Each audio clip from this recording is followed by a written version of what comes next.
Good morning and welcome to another episode of When Pigs Fly. I am Patty and I'm joined by Renee and Tracy this morning. And we have a special guest, a very special guest, John Burgos. And for those of you who don't know who John Burgos is, you've been missing out. But I'm going to share a little about John and then we're going to get things going. So, John is an ascension guide and internationally recognized public speaker who thrives when collaborating with provocative spiritual leaders, bringing light to the shared power of the awakened collective consciousness. He's passionate about cultivating leading edge communities that empower the rising of consciousness. John created the Beyond the Ordinary show, which quickly grew into an interactive community for those seeking ancient wisdom, the next generation of mystical teachings, spiritual awakening, and ascension guidance with a pragmatic and coherent delivery. Having been initiated into connecting with higher states of awareness and realms beyond the physical, John's call quickly became to be of service. And he's here to bring you back to your soul's wisdom, bringing light to information kept in the dark. And John, welcome to our provocative playground. I love that. Yes, building communities on the fringe like that. It's so great to be in this community. It feels like home. Yeah, and you've got such a beautiful community, and all of us can attest to that.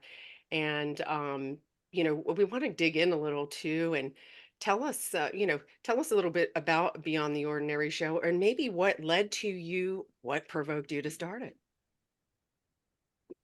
Again, I was gaining access to a vocabulary and to people and to frameworks of thinking and connections that just weren't talked about in my communities and the suburbs that I lived in, even in my family. And if it was spoken about in a very kind of weird, very far out there, esoteric kind of way. And it's so weird. Um, but when I stepped in and I started becoming aware of what was available, but not just becoming aware, really having relationship and utilizing the tools, knowing how to deepen an intimacy with that knowledge and that wisdom and that love, really, that was showing up, my life started to shift. And it was wonderful. Yes, I had guides coming in. My energy was shifting. I started seeing auras around people and animals and trees, and it was amazing. I always had a very psychic attunement. I didn't know what to do with it and didn't know how to make sense of it. But when that started occurring, that was like those byproducts were amazing. It's like, wow, it's like being on a psychedelic trip without having to take any drugs. Um, and I knew that I was growing from it tremendously and that I was shedding a lot of trauma and limiting beliefs that I grew up with. Either they were entrained or they were there because of some type of soul loss experience because someone didn't treat me in a way that I should have been treated in dignity, or because I witnessed someone else not holding themselves in their highest lights and the trauma that that causes, whether we call it through alcoholism, physical abuse, through experiencing war. Again, it's where the light is denied. Um, when I started having the experiences of these new realms and starting inviting them into my life, my relationships with the people that I was intimate with in my life, my children, my relationship to money, my relationship to my health, my relationship to how I walk in this earth plane, all completely shifted. And I found the sense of true self rather than walking in a way where I'm trying to figure out where I fit in, or I'm trying so hard to like be just part of something so I don't have to feel so alone or like such an outcast or misunderstood. Um, and don't get me wrong, I still feel that from time to time, but it comes now from a place of integrity within myself rather than trying to fit somebody else's reality so that I can fit in. Um, and when that started happening, I knew that I had to start sharing that with as many people as possible. And that's what inspired Beyond the Ordinary. I could have gone into coaching and offering sessions or doing other things individually, but for me, it's like, what's really fun for me? And that's collaborating with other people and I like to think big. So if I collaborate with other people, I have an idea of what I can do by myself, but if I'm collaborating with other people who are as excited about this as I am, and they're teaching it in a way that's really empowering for other people, it's possible. And that's how Beyond the Ordinary started. I wanted to interview and be in collaboration and offer tools that I wasn't even aware of Yeah. for communities so that they can start having at least a glimpse, if not a wave of the type of experiences that were shifting my life so beautifully and dramatically. I love that. Can I tell you, for me personally, Beyond the Ordinary Show is my search engine for ascension and higher consciousness. I Hands love that. down, Mm. hands down. And so, Renee, do you want to jump in Yeah. here? That's same for me, John. Like I go to your show for everything. Like I'm like, oh my God, am I just going crazy because things are happening and am I the only one talking about? Because sometimes people will say to me, well, where can I find this information that you're saying? I'm like, I don't know. Like it's just coming into me. And I'm like, you know what? Check out Beyond the Ordinary. I bet you people out there talking about it. If not, John's membership, he'll probably be talking about it. Oh, amazing. I so appreciate that. And it's something that like I've been doing Beyond the Ordinary for 11 years now. Time's flown. I thought I was going to do it for 6 months. It's been 11 years. I thought it was a stepping stone into something else in the collaboration. But the caveat for Beyond the Ordinary has always been really bringing experts that are of the highest integrity. Yes. I mean, really of the highest integrity. And I think I'm batting about 900 with that. Or higher. Right. It's true. Or about 900 with it. It's Yeah. well, over the years, it's like I would dabble in kinds of, well, the speaker could bring a bigger audience, or the speaker's going to make a lot of money for this show. It's like, well, okay, we'll give it a try. And it would tank every time. Yeah. Which I loved because again, that for me was the alignment piece. And I learned quickly. I didn't try to force it. And so for you all to say that it's been a resource for you in that way makes me so happy because again, it comes from this place of such deep integrity of knowing what I have the opportunity to steward on a platform and how we can influence a collective. And it's from my calculations from what I hear over and over again, the waves and the ripples that that platform has created for people on their ascension and awakening journey has been so much bigger than whatever I could have imagined. Yeah. Yeah. Yeah. It's a whoopee Okay. blanket. It's a whoopee blanket. I know I have people calling me, telling me that I fall asleep to your podcast all the time. It's like, hopefully not while you're listening in the middle of the day, but it's funny. Tracy, you look like you want to say something. Well, I just wanted to join in on the accolades. Again, John, thank you. I'm sure you get that all the time. But when I started to get a lot of messaging and downloads, I had a friend that say you had to check out this show, which is where it's so great to have a resource. And that was a couple years ago. But you hit on such a great factor that I think is very relevant nowadays of the integrity piece, because I didn't realize how much there was out there of resources, but now it's almost too much is not good, because I just said to the girls this morning, if I ever miss someone great on John's show, tell me, because it's so nice to have to recommend to other people. And then also for yourself, if I know John is hosting someone, it's probably got some really good juice behind it. And it's probably something that's really going to resonate with me, which is, I think the further we go down in our days, I think that's more valuable because more people are kind of catching on to this language and this realm of possibility, which unfortunately can open the door to, like you said, people just trying to make money, just trying to, get an audience. So I'm just reiterating what everyone else said, that I think that's amazing of you and what you do. I appreciate that. Well, it's funny that we talked about the people who are speaking language. When I started, I'd say my awakening path, like when the dam broke open, was probably about 15, 17 years ago. But during that time, I didn't know what a chakra was. Don't even talk to me about galactic beings and the Andromedans and the Lyrans and what's this Kundalini thing that you're talking about, and which archangels. I've heard of Archangel Michael. It's like, okay, and I've seen that movie, but it wasn't part of my world. So attuning to ascension, what, we're going up an elevator? No, yeah, kinda. Um, but the vernacular, the words that are used in the community, it took me a little while to adjust to and to understand them. But the important part of it was that there was an energy really that was working that I've gotten to know so much better over the years. And I understand as we use these words and we have these phrases that they're also an invitation for us to attune to something in our intelligence that we just haven't had access to before, but that's opening up gateways of potentiality of not only how we relate to ourselves and to our world, but how we can relate to so many other worlds that are actually available to us, but we just didn't have those pinprints of light to guide us where that information was shining through.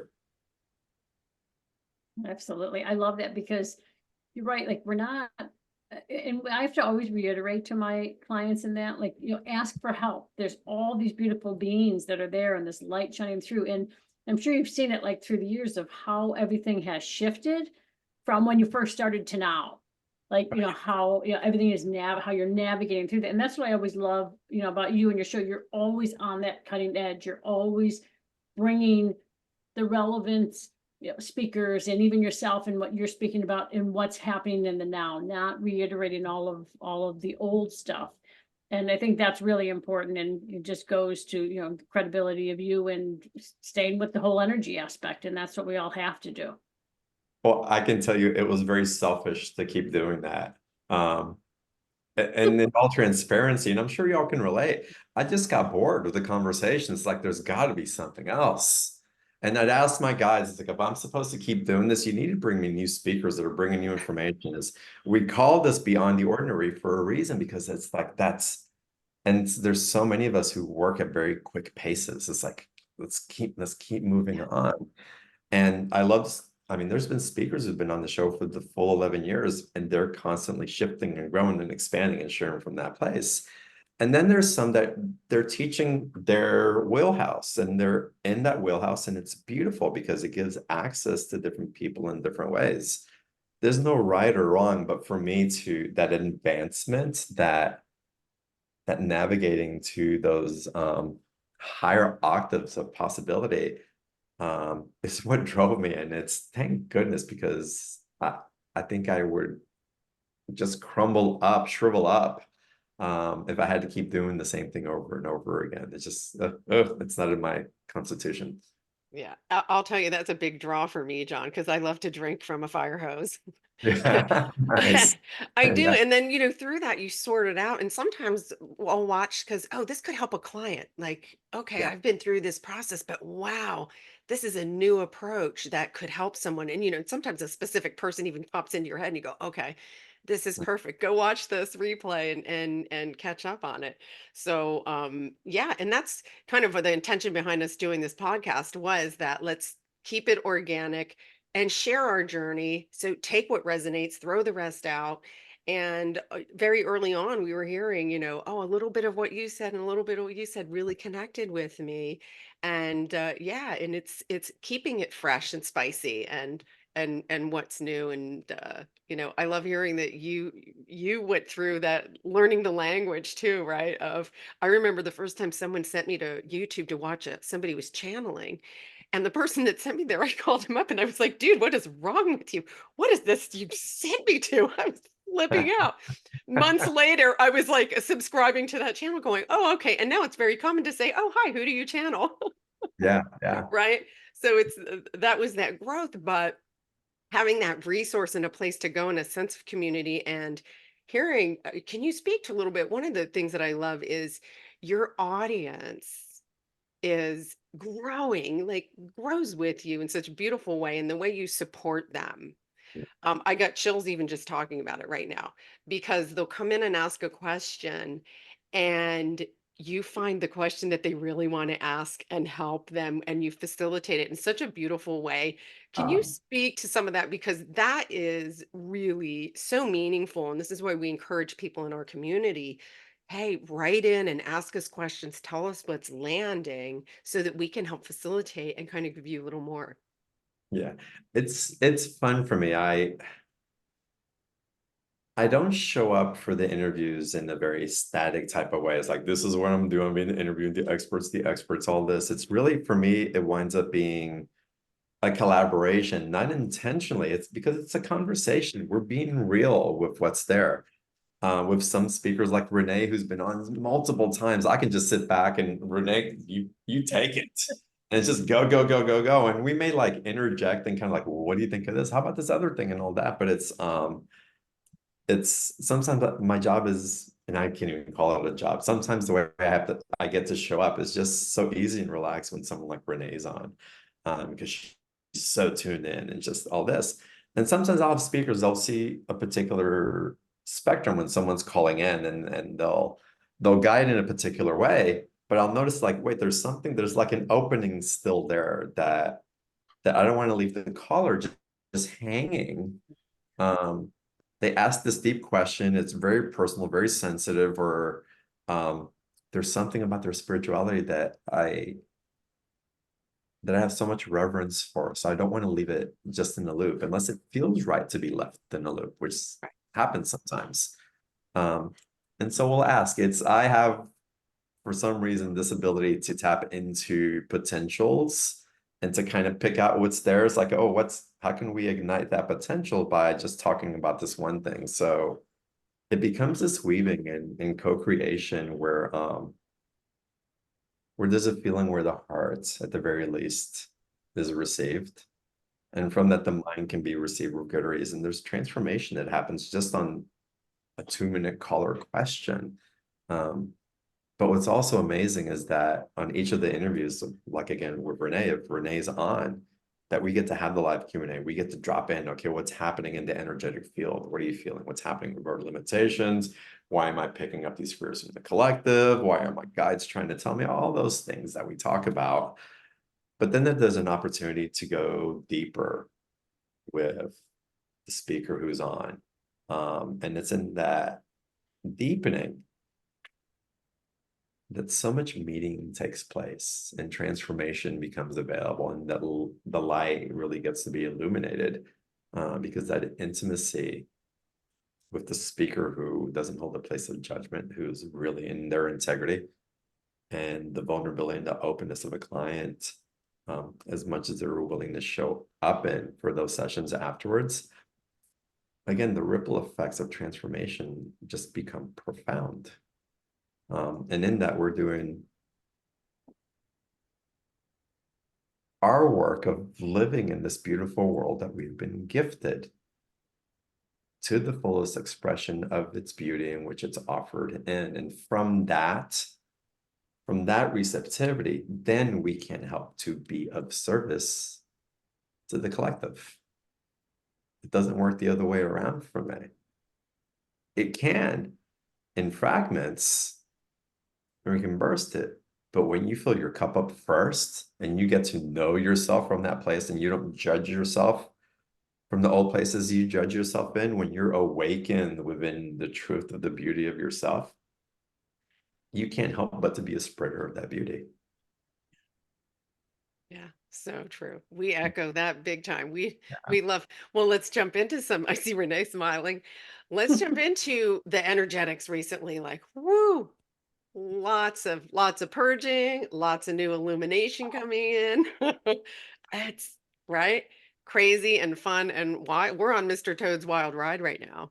Oh, well, the three of you can all lead your own call on this, because I know that you all are tuned in and tapped in.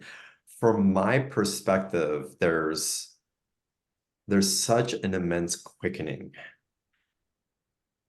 We can say it's shifting and the density's coming up and not, yeah, But I think the speed in which we're accelerating is bringing all this up. And if we really address the speed, the density that has to come up to the froth just organically does. And so we're attuning to our body. We can be aware of these other things as they're arising within ourselves. We can be compassionate and empathic about what we see happening outside of us, but the energies are really asking us to be aware of the sovereignty within ourselves and our connection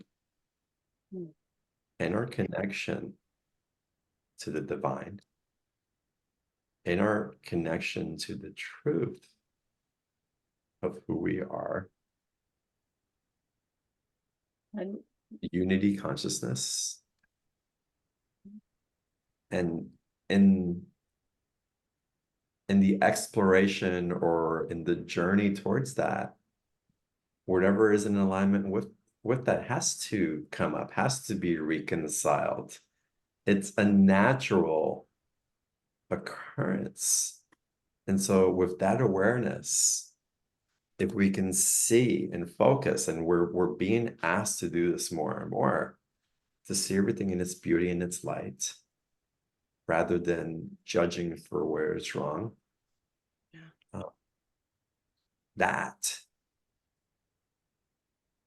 That's where the energies are guiding us right now.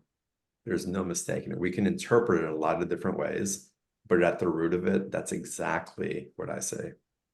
Renee, you were going to say something.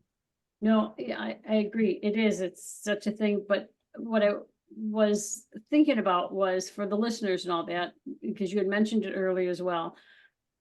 When these things are coming up and we're sort of getting stuck in them, because I think some people think that we're in the forefront and, oh my God, they, their life is all, wonderful. And, they just know how to do everything, and we don't, we get stuck in the same things. And I just wondered, when things come up for you, for your perspective, how are you showing up to get rid of them, and all of these old things come up, or just like little remnants of things coming forward that really sort of pull us out of this sovereignty and where we're really going, this true oneness? How do you deal with that?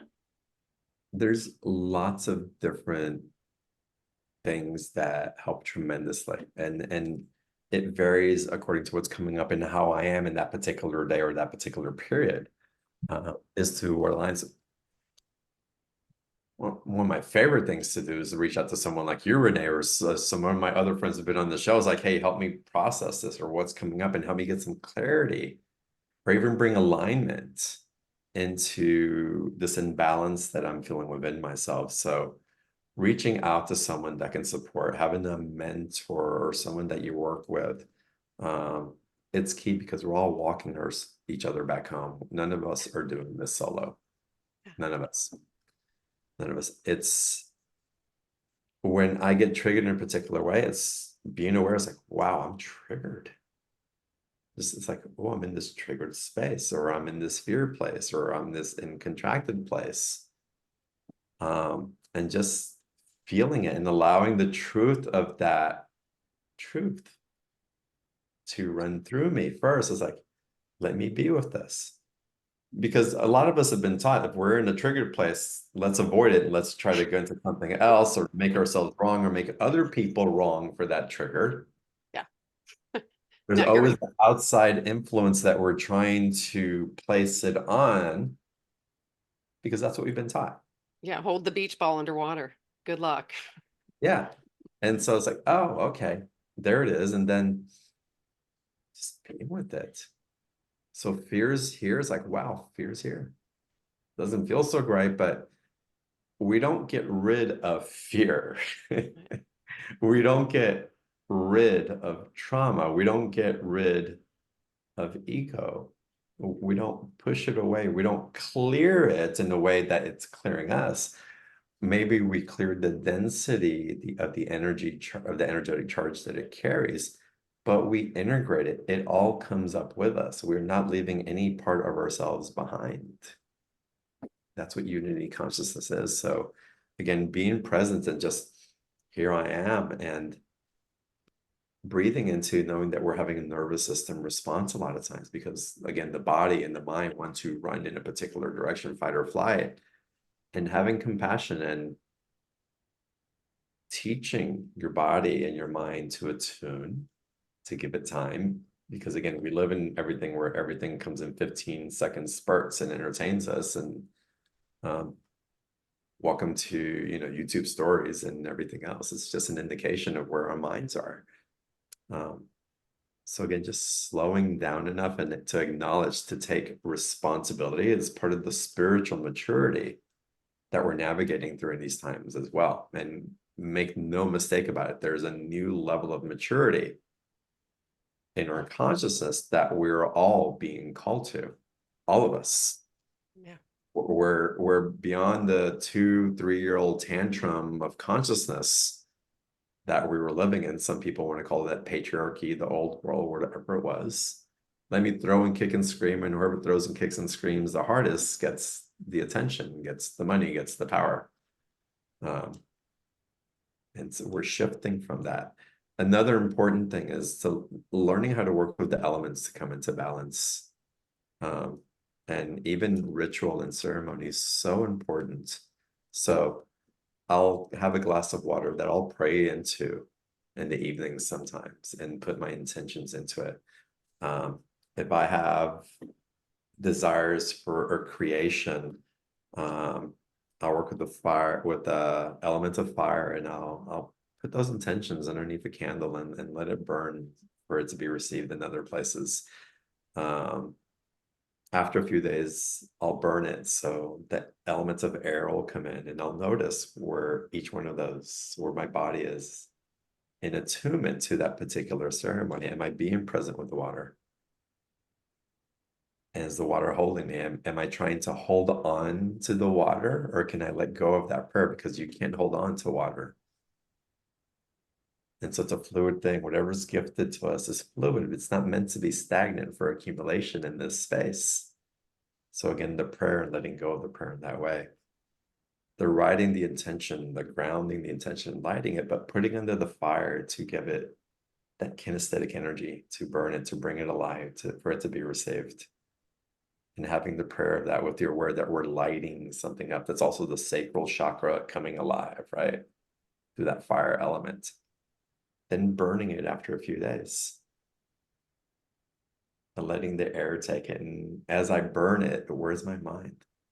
Is my mind going in 100 different directions? Is the air trying to take my mind? Or wait, let me be with the intention. Let me focus and be present with the air element in this particular prayer. And allowing those elements in that ceremony to guide, and then connecting outside with nature. Everybody says connect with nature. Yes, ground into nature. But I want you to be extremely intentional as you're walking. And if you can walk barefoot in nature, even better.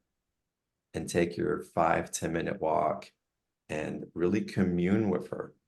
If your mind starts going into, I'm creating this, or I'm doing this other thing, or I've got this grocery list, or I'm taking care of this other person, or this, just come back. It's like, no, this is my time to be in communion with nature. Not only what I'm receiving, but nature, but what am I gifting to nature in my consciousness right now? Yeah. And showing up in reverence to that as well. And when we do those things, we find that balance starts happening in our life more often. We don't get as thrown off because we're finding that balance within ourselves. We're not looking for outside influences, whether it's your beloved, your work, again, social media, whatever it is, that gives us a validation for being received. That those become more a factor of how we're showing up in presence for ourselves, rather than something that we're trying to feed off so that we can feel good about ourselves. Again, to validate that we're loved, that we belong, that we can exist. So those are some practices that I use. I love those. Those are amazing. I'm talking about great things for the listeners to do, and I'm certainly going to start putting some of those into effect. So thank you. Renee's like, we get to burn stuff. Yay. I know. Yes. Let's burn some stuff. John, have you studied, that was a lot of neo-shamanic, I love the elements in that neo-shamanic or the shamanic kind of, do you have any teachings or anything in the background? I know you've done some ceremonies, but I've done quite a bit of ceremonies, yeah. And so, okay. well, what's so beautiful about where I get to show up in so many different ways is I get to experience a lot of different avenues to discover realms of spirituality. The shamanic realms are something that have been very innate with me. I know I've carried it in lifetimes. I've had visions without being on any type of under anything that would influence me other than breath, and not even a breathing practice, but just breathing, where information would come through from those realms that were quite altering. But I have been with influences from indigenous tribes in Peru and Brazil, Mayan elders who have also shared some of these things to work with as well. My partner, Courtney, is also, she's very much into priestess and ceremonial work in the most beautiful way. Really impressive. And so all that's definitely influenced some of the practices that I get to work with and that I get to share.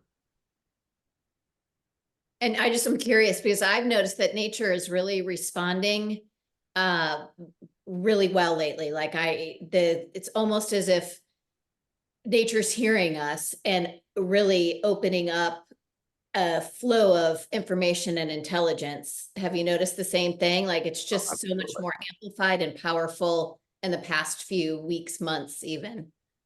There is a lot that's coming. It's like a light's been lit up under her somehow. But I'm curious if y'all are feeling that there's a light being lit up under you as well, because I've certainly have. There's like a new type of creativity, a quickening. I've gone through a period where I cannot slow down. There's so much work that I gotta get done in these creative inspirations, and also feeling the effects of some planetary influences, solar flares that have been hitting us over the last week that were just kind of knocking me out simultaneously. So it's Earth is speaking big time to answer your question to me as well. And in working with the Earth realm, I've also been working in guiding people through rituals with the plants in different ways. And the plant kingdom is just, wow, what is showing up through those journeys. It's so impressive. It's so impressive, the relationship that we have with them. And we're able, or Gaia or Earth or nature is able to have that expedited or exponential or bigger experience with us because of the work that we've done, how we all are accelerating on this planet in different ways. So I feel that the veil between the realities that we've perceived that we've been living and our relationship with other intelligences is becoming extremely thin. Yes. And we're accessing that much more potently and much more clearly than we ever could before. And so having experiences of my grandfather or my dad who passed away coming in and sitting right next to me is not something that's out of the realm. It's like, oh, that makes sense now. Mother Nature talking to us, I have to go to jump in that river even though it's 20 degrees outside. It's like, all right, I'm doing it. Spirit guides, animal guides coming in and communicating with us, the dream interpretation, like there's so much that we're tuning into in ways that we couldn't before. Yeah, it wasn't available before. Yeah. Yeah. We just weren't there. Yeah. We just weren't there. Somewhere. Yeah, I'm sorry. Go ahead, John. No, I was just gonna say somewhere. Some are really wired and in tune that way and the gifts, but this is becoming much more common. Yeah. And I think as everybody's awakened in what I've seen, and I think we've talked about this probably off camera, ladies, is how we are making these changes and now it's moving around the world because we're connecting into the energy fields of the same people that have this similar energy to us. So as we change that, what I'm watching is it moving around the entire world and then raising the kind of, like you see this, I want to say like heavier cloud type thing, like move out. And when I say, what is it? And they're like, that's the consciousness. That's the overall consciousness. So as we're all shifting and changing people around the world, it's lifting the consciousness, which then I'm seeing the light come up, even stronger, and these beautiful colors coming with it. And not only coming up within, but then there's this other energetic field coming in this way and then coming down. It's almost like we're being sandwiched in and saying, listen, you have to wake up because it's all going to come at one particular point. And what are you going to do? You don't want to be at the shit show. You want to be here. And, I don't know if you've been feeling that, like coming at all different ways. And it's really forcing us to really wake up and get out of the old and move into the new. Yeah. And I can say it's really easy. But what's also occurring is that it's easy because we get to choose. And there's no wrong choice. It's just which road are you going to take to get to that place that we're all going. And don't judge others on their journey and make them wrong. You can have discernment. And that's beautiful because that is your sovereign standard for how you choose to experience this life. It's I love that Paul Selig, he channels a Melchizedek energy, and it's so in line with him, but it's part of his channeling, and they say it over and over again. Whatever you damn damns you. Yeah. Whatever you condemn condemns you. Yeah. Fear's only job is to create more fear. And I would say that there's never been a war that's ever ended a war. That includes the internal wars that we create within ourselves. So we can live, if this resonates for you, with those innate truths, then what are you going to choose? I think the choice becomes really simple when we know these things as being true. And I love the way that you describe the energy and the clouds and the colors coming through and the light pushing it through. And then there we are. What are you going to choose? Well, also, and I'd like to know your opinion on this, John, is I was shown an image once of we are all these divine diamond essence, our crystalline structure, our light body. There's so many terms. And one night my body just hurt everywhere. And I kind of got the message of, well, yeah, look up how a diamond's created. All the pressure. And Renee, you almost kind of just did it. Like we were being refined and refined and refined. So we can let this beautiful essence, our divine essence, shine forth. So I love that analogy, even if it comes with a little bit of pressure, right? Releasing the density, looking at some things that we're no longer in alignment with. But I'm curious if you, the actual physical bodies, what you're seeing happen or what's available for the bodies. And the word transfiguration has been coming to me a lot lately. Now that's different from transformation. And now I don't know if it's just all of a sudden I've noticed, and I think a couple of people on your show, the words revelation and transfiguration. I'm like, gosh, that's coming to me too. What exactly does transfiguration mean? That's such a great question. I want to address the diamond aspect first, because that pressure is definitely there, and we've all been experiencing it. What I'm aware, though, in that pressure is that when we go through our own healing and our own ascension and an expansion of who we know ourselves to be, that there's points along the way that we want to alleviate somebody else's pressure. that we want to have them bypass where they're suffering, either for their sake or maybe even for our own sake, because it's easier. We don't have to see them suffering. That's another conversation. But in that, we're disallowing that enormous pressure that they need to become the diamond that they're becoming. If we're making them wrong for being in the pressure that they're in, then maybe they're not going to get to that diamond place that they were supposed to get to, because we're trying to hold them in something else because we think it's better. But one diamond in the earth doesn't alleviate the pressure from the coal that creates the other diamond. It's like, we can show people by who we are and who we're becoming a pathway of where that pressure can be facilitated in a way that doesn't have to be so crushing necessarily. But we can tell others that they're doing it wrong, or the pressure they're receiving isn't necessary, or be so desperate of trying to relieve them of it.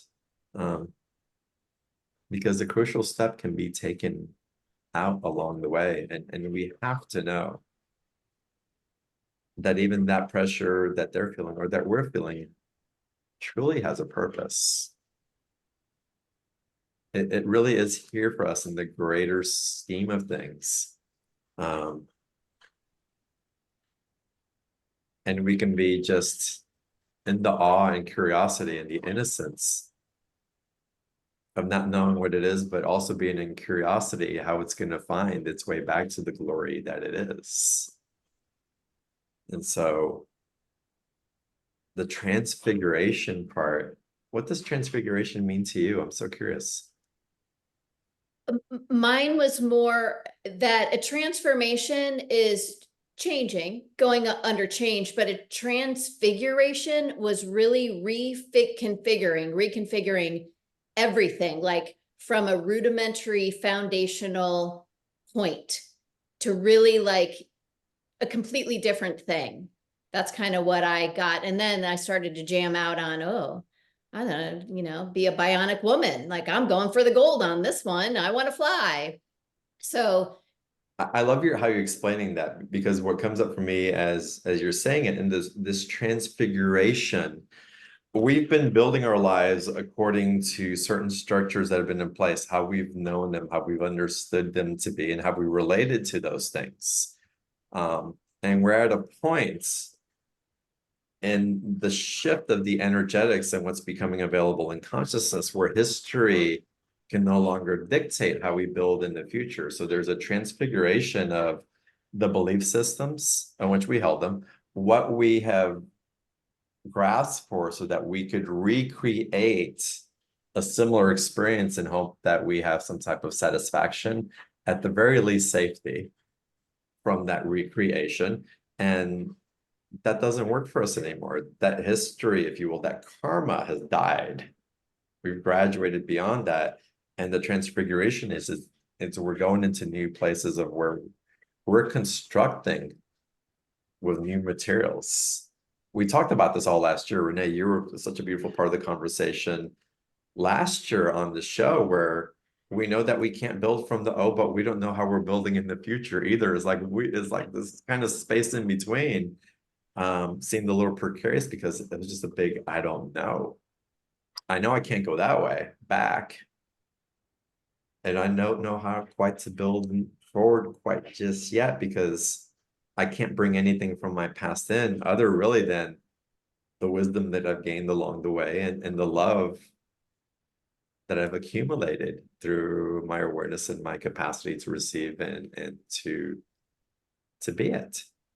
But other than that, I believe that what we're feeling now, as far as density, as far as lower vibrational fields for a lot of us in these type of communities, are echoes of the history that are lingering, but not the actual illusions of the realities that were the realities that we created from the illusions of history. And so again, these things that are coming up, the the clarity, the new sense of vitality, the expansion of consciousness, the connecting with other realms, because the veils are thinning so much. We're building with the new. And again, if we're feeling compression, it's echoes of something probably that we've already released, or they're barely hanging on. And that brings me so much joy. I was going to say hope, but hope's not even a thing, because I'm in such a place of faith. Yeah. It's a knowing. It's beyond knowing and faith. Yeah. It's something bigger than my knowing, right? Yeah. Like, It's you're because you don't creating. know. Yeah. You It's the don't, faith but of the unknown. yeah, but you've cultivated you've cultivated safety in yourself. You've Yeah, cultivated your own safety. And we say this a lot on here, throw out the history files. You can't create from your history files anymore. It's done. I It's love that. already done. And you have, the clean slate, tabula rasa. And so Mm, what do you want to paint on there and step into? yeah. Right. Who throws mud on your painting every once in a while, and then how are you going to make a masterpiece out of that? And that's fine. When we go along the way, and it's a great time to be alive. It's really it's amazing. There's focus on different things that are happening around the world, in ways that could dim some of the light, where there's so much amazing progress being made. But if I look at history and atrocities that have happened before, and economic circumstances, and class disparity around the world, that's history. It's history, and we're resolving it. And so if we can really focus on what it is that we want to build with these new materials that we have, and be a force with that, I think we're going to find that the echoes of what we're seeing, in the collective, won't sustain. It's that it's dying off. Yeah. Mhm. Yeah. It feels, John, to me, like from my perspective, where I'm already seeing like the benefits of what we're creating, and you see it and you have an experience and a circumstance, and then almost like if someone is around you that's still playing from the history files, that they can still be inspired by us. That's why it's so important for us to maintain our integrity and be aware and just focus on, what am I creating now? What am I creating now? Because they're not lost, they can still see it and be inspired by it. And our job, though, is to stand in our power now, and then just stay in that creation mode and go, oh, that's just like, it's almost like a commercial of a movie that is, oh, that's a rerun. We've seen that and we're done with that. And we're in our clean creation now, in the now moment. And yeah, I agree with you. I'm like, let's have some fun. Yeah. And And that's John, oh, go ahead. no, please go ahead. I was just going to say, back to collaboration, conversation, and community, kind of back to you, to everyone out there, for John, it's such a great resource, because I think right now the collaboration piece is huge. And to have a community available. Do you know how many friends I have made by watching your show and just done a session, and then, wow, I really like Renee. I'm like, I love you. Can I just be your friend? Yeah. So it's just amazing that you are in the forefront of an availability to really build with new materials and to create a new way and to make new relationships. It's so much fun. It's so much fun, and it's guided. I get to be inspired, but it's guided by something that's working with me. I was going to say outside of me, but that's not true either, because it's such a beautiful divine co-creation now, because we do have the authority of choice. But when you start getting to a place where the nervous system is not the one that's making the decisions, you really tap into, again, a discernment and a wisdom of who and what you're choosing to create within your why.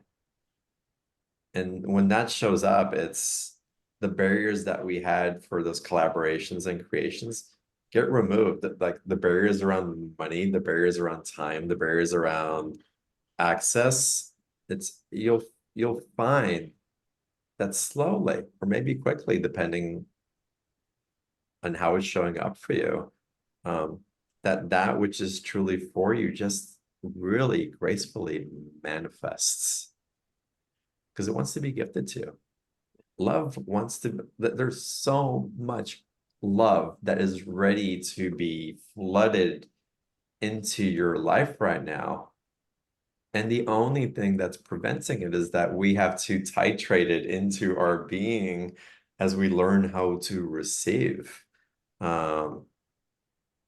and to eliminate, to have a different relationship, excuse me, with any of those places in ourselves that says, I can't receive because something's going to be taken away. It's got an agenda. It's not safe. I won't be able to take it. It's, or whatever it is that would want to shut down that valve. That's part of what's coming up for near awareness as well. And we're all learning how to titrate the flood of that benevolent energy that's coming towards us. There's not a one of us who isn't attuning to even greater possibility of being that receptive. I love that. What I find interesting is, like, even as you were saying that, John, talking to them, showing the energy of the co-creation energy and saying, okay, like everything, exactly you had said earlier, everything is within us. So as this energy is flowing around and coming in, showing this pressurized energy, trying to come forward and having our, I'll say bodies, and that's really not the right word, our energy else, the energy field within, fighting everything that we've known. Because, what the message I'm getting is that not only is our physical form shifting and changing, and it has to reconfigure itself into the true limitlessness, and that's such a limited word, but the true limitlessness that we are. So as that energy is coming forward, and all of this beautiful energy of what and who and how we can really be is coming forward, there is this space in between that is causing this, let's say, imbalance within our body, and that's causing like the pressurized feel and all that stuff. But exactly what you said, when you can have, and you said this much earlier, have that compassion for yourself and that love, you can feel that just sort of melting away, because it automatically brings forth this wisdom, this knowledge of connecting into not only what we have inside, but the overall, or the oneness knowledge base that they say we've placed outside of us, because no, I can't have that kind of power. So it really is this beautiful shift in this awareness, and the wave that's coming in with this, and goes back to what you had said earlier, like ride that wave, do that, and let the whole system just move forward. And that's why and how or what we're really creating exactly what it is we want, because exactly how we've created it before. But we were allowing the ancestral stuff to come forward and sort of direct us. And now everybody's coming into their power, because last year was the year of the power. Everybody regained their power. And now it's like, okay, now what are you going to do with it? Yeah. And it was ancestral and cultural also. Again, we created culture so that we could learn how to survive as a group. And then we took culture to another level and to another level, and it wound up being it wound up going from survival to control for the sake of survival. And we're releasing all that. But part of the receiving that you were speaking about, Renee, I love as you were talking about that, because it's also reminding me, as I'm in that receptivity and that, again, that like bubble of, I don't know what to do with this right now, or it could be too much or whatever. It's a beautiful thing for us to do is just to sit in stillness. Yeah. Don't listen to meditation. Don't listen to somebody else's voice. It's just you, and just be as still as you can.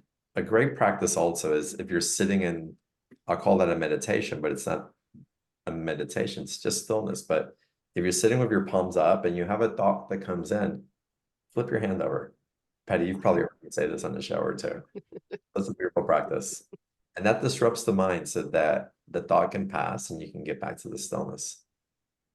And as you're sitting in stillness, as you're breathing, feel your energetic body expanding, because a lot of us hold an energetic body here very contracted. And when we're receiving, we're trying to figure it out and try to attune and allow the earth underneath to hold you where you're sitting, if it's a pillow, the couch, the grass, whatever. Melt into it and just feel just how naturally your energetic body just wants to get wider and wider and wider. And it's maybe 3 feet, 2 feet, 10 feet, 100 feet. That's like no judging, but just feel how naturally it just flows out like water, just surrounding you. That's your energetic field. And in that relaxed, in that aware state, Patty, you mentioned the word power before. This is where your power emanates from. Yeah. You're a generator of energy. That's power. Yeah. When we can relax into that, we become more receptive to congruent energies, because energies meet in alignments. If not, they bounce off of each other. They're not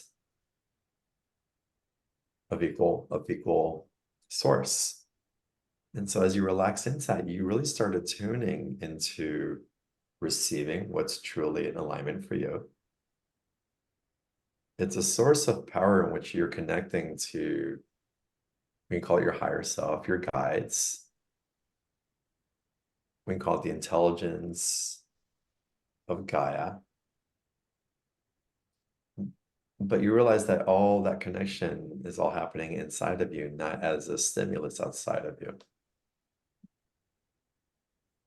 And so there's a translation in that receptivity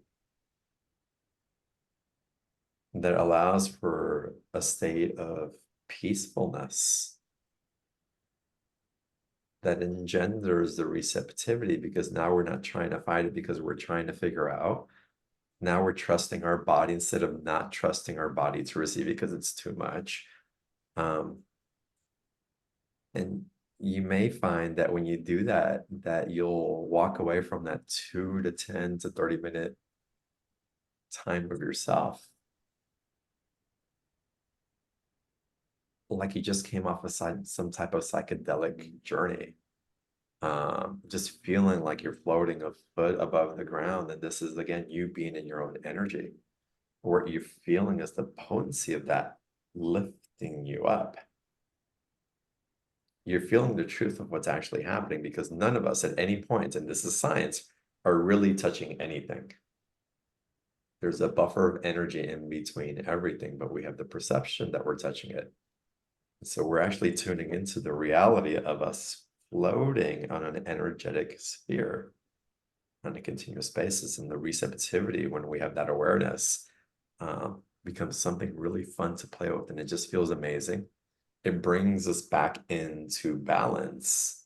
And when we're in balance with ourselves, we find that the outside world meets us in that balance also. Or we can meet anywhere where this harmony or a lack of balance, in a place where we actually get to be conduits that allow those waves that are going back and forth to find a place of stillness as well and calm themselves. So it's a beautiful practice. And that one I highly recommend. It's one of my favorite ones. That is a big yes for me too, John. And thank you for distinguishing the difference between stillness and meditation. I think a lot of people think that the two are the same, and they'll say, oh, I have trouble meditating. It's like, no, you don't need. If you can get into that stillness, like just talking about it, my whole body like buzzes up. Like for me, I can go into nature in 5 minutes and find that stillness. And, if you feel off balance, do it several times a day. Just right when you feel that need. And it is so true that that energy for me, it mirrors right back to me when I get into that. And I don't know, I'm feeling more and more of that more recently, where I'll go like, woo, this is a nice wave. And you start to crave it. Right, you don't get into, okay, and it was a discipline, it's a skill set, learning that, but find the stillness that, like, means something to you. I have this beautiful shrine near me that has a lake that I just go there and sit there, and it feels like someone's a waterfall of love is pouring through me, and I'm like, "Woo, I have no idea what this is, but it feels great." And then I really feel like I carry that bubble with me everywhere I go when I leave. And so we all have that ability, create that. And yet stillness is such a powerful tool. I'm so glad that you brought up that distinction. And that is like a just beautiful spot. That's where you're creating Mm. that, right? That's when stuff's coming your way. And your guides are going, thank God they slowed down for 5 minutes. And there's attunements that come in again. The attunements that Renee guides us into. If y'all have ever had sessions where, oh my God, amazing. And that's where Renee kind of gets us out of our own mind and takes us on this whole journey. And like all these things are like reconfiguring, transconfiguring. Because our bodies are ready to receive that and that alignment takes place. And when we get rewired that way, then what? Well, let's sit in stillness. What else is new? What am I creating anew in this space now? It's amazing. It's fun. And it's, for me, there's a peacefulness in it. And there's a relationship to aspects of divinity that are right there, that we chase so many different things to try to get to a space that's right there under our feet. Well said. Perfectly said, because it's so true. Because we're not stopping. And again, like John said, if you're in that stillness, you recognize it, you feel it, it is it, and you're in that flow, and you have that gratitude and everything, and that which allows it to come more. Beautiful. Very cool. Beautiful. Mhm. Well, we do want to make sure that our listeners know how to reach John, and we highly recommend, can't recommend it enough, Beyond the Ordinary Show. It's beyondtheordinaryshow.com. We will be putting the resources in our community tab. So for those of you who don't have a pen handy, especially if you're driving, you will be able to find the resources and how to reach John. And ladies, any closing? John, thank you again so much. You're such a wealth of information, and you provided all of us, like I said, you're one of our whoopee blankets in our journey, and we love you so, so much. I love you guys too. It's again, this feels like home to me. It's just my heart's so happy to be here, and I'm honored to be asked to be in this space with you. So thank all of you. Thank you. Thank you. We're honored to have you here. And I just want to give a quick little plug. John also has a membership, with him, which is invaluable. And really, you should check that out as well, in addition to all the people that he has on, because time with him is, oh my God, priceless. Thank you. Yeah, it's a beautiful community that we have there. So thank you for that. And yeah, I'd love to see you guys there. Absolutely. Well, thank you again to our wonderful guest, John Burgos. And we look forward to seeing all of you guys on the next episode. All right, bye everybody. Bye. Bye.